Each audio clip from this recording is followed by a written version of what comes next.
أعوذ بالله من الشيطان الرجيم. بسم الله الرحمن الرحيم. وإذ قال إبراهيم رب اجعل هذا البلد آمنا واجنبني وبني أن نعبد الأصنام.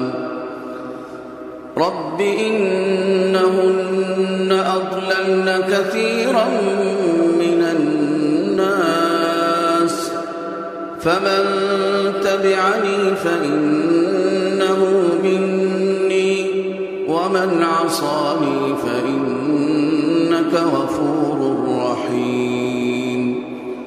ربنا إني أسكنت من ذريتي بواد غير ذي زرع عند بيتك المحرم ربنا ليقيموا الصلاة فاجعل أفئدة من الناس تهوي إليهم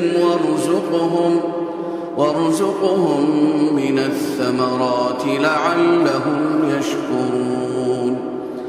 ربنا إنك تعلم ما نخفي وما نعلن وما يخفى على الله من شيء في الأرض ولا في السماء.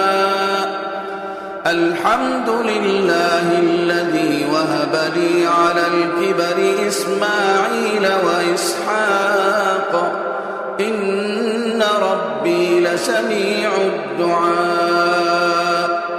رب اجعلني مقيم الصلاة ومن ذريتي ربنا وتقبل دعاء. ربنا اغفر لي ولوالدي وللمؤمنين يوم يقوم الحساب. صدق الله العظيم.